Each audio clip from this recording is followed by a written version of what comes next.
Hello, myself Pooja Bhand. Today's date is 11th May 2022. Today's video topic, wrapper class. Wrapper classes in Java.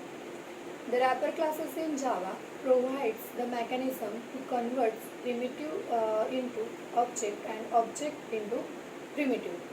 Since J2SE 5.0 autoboxing and unboxing features are converted primitives into object and object into primitives automatically.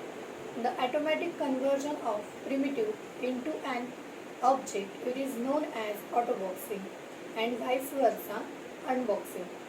Use of wrapper classes in Java.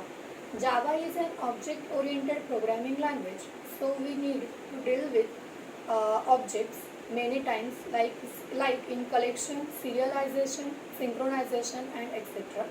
Let us see the different scenarios where we need to use the wrapper classes.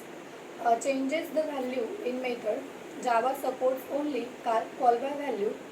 So if we pass primitive value, it will not change the original value. But if we convert the primitive value in an object, it will changes the original value. Then what is the serialization? We need to convert the object into strings to perform the serialization. If we have a primitive value, we can convert it in object through the wrapper classes. Then what is the synchronization? What is the synchronization in Java? Synchronization works with the object in multithreading. Java.util package. The Java.util package provides the utility classes to deal with objects. Collection framework. Java collection frameworks works with objects only. All classes of collection frameworks, that is ArrayList, linked list, vector, hash set, linked hash set, tree set, priority queue, array dequeue, and etc. deal with objects only.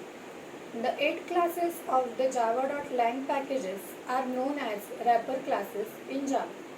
The list of 8 wrapper classes are as given below. That is primitive type wrapper classes: boolean, char, character, byte, short, int, integer, long, float, double, and double. Then what is autoboxing? The automatic conversion of primitive data type into its corresponding wrapper class is known as autoboxing. For example, byte to byte, char to character, int to integer, long to long, and etc. And short to short and etc. Since Java 5, we do not need to use the value of method of wrapper classes to convert the primitive into objects. And that's all about it. Thank you.